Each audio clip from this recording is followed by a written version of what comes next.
श्री स्वामी समर्थ सर्वांना. तर कसे आहात सर्वजण? मजेत ना? आमच्या या मुलांचं चाललेलं आहे, खाली एक छोटीशी टाकी आहे, तिथे पाणी साठवून ठेवलेलं जातं आणि यांचं तिथे सारखी लुडबुड चाललेली असते. याला खूप लक्ष ठेवावं लागतं. आज आहे होळी आणि पुरणपोळी तर सर्वांच्याच घरोघरी आज असते. तर आमचं तेच काम चाललेलं होतं. मी पुरण करण्यासाठी डाळ टाकली होती शिजवायला आणि आमचं अद्विक खेळत होता. तोपर्यंत म्हटलं पटापट लवकर उरकून घ्यावं. पुरणपोळीचा स्वयंपाकाला खूप वेळ लागतो आणि माझी जाऊबाई आणि मी आमच्या दोघींचं चाललेलं होतं. सो तुमच्याकडे काय स्पेशल? आणि हा ब्लॉग मी खूप लेट पोस्ट केला आहे कारण की खूप टाईमच मिळत नाही आहे सध्या. यूट्यूबवर मला शॉर्ट व्हिडिओ आणि रेसिपीज पण मी पोस्ट करायला टाईम मिळत नाही आहे. पण जसा मिळेल तसं मी पोस्ट करते आहे. आणि इंस्टाग्रामचं अकाउंट आहे ते माझं खूप ग्रो होत चाललेलं आहे आणि मी खूप खुश आहे. तर तिकडे थोडासा जास्त फोकस चाललेला आहे. पण यूट्यूबला नक्कीच विसरणार नाही. मी यूट्यूबवर असे एकदम मोठे मोठे व्हिडिओ 5 मिनटाचे, 6 मिनटाचे, 8 मिनटाचे असे मी पोस्ट करत जाणार आहे. तर माझ्या चॅनलला सबस्क्राईब करायला विसरू नका.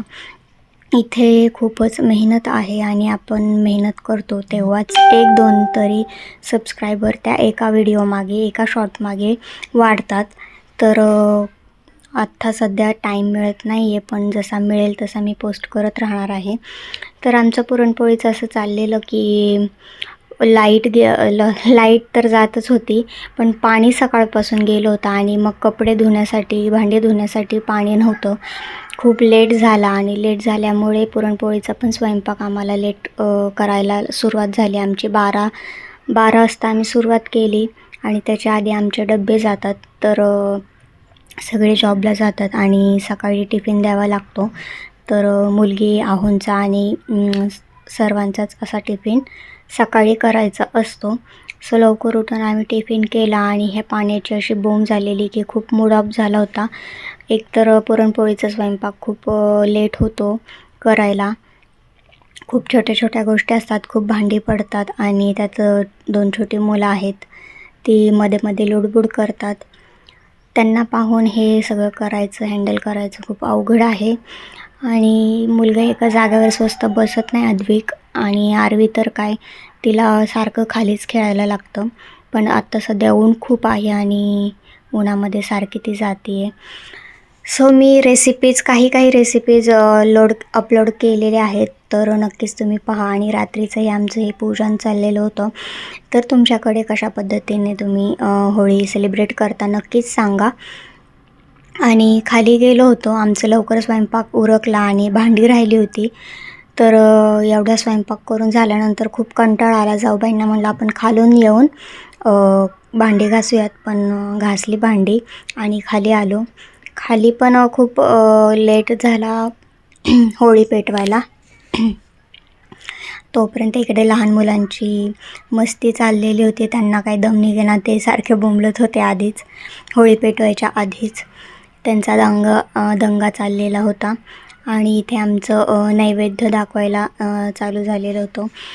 3 घरं आहेत आणि 3 घराची एक होळी असते. आमच्या दारापुढे आम्ही पेटवतो दरवर्षी. सो तुमच्याकडे अशी छोटीशी छानशी होळी असते का आणि तुम्ही करता का सेलिब्रेट? नक्कीच सांगा. तर यावेळेस तर खूपच छोटी होळी ह्यांनी केली होती. तर अशा प्रकारे टाईम झाला होता आणि सर्वजण गोल गोल फेऱ्या मारत होत्या. तर आमचा छोटूसा घाबरत होता. रोज घरी ओरडतो असा. आपण होळीच्या वेळेस कसं ओरडतो तसं रोज घरी ओरडतो आणि तिथं त्याला ओरड म्हणलं तर दोन्ही मुलं ओरडत नव्हती. आमच्या छोटूची तर खूप छोटा आवाज येत होता, बाबूचा, आणि तो तर काय घाबरतच होता तिथे. म्हणजे ते ह्याला घाबरत होता होळीला तो. तर आम्ही पण ॲड झाले आणि प्रदक्षिणा मारायला सुरुवात केली.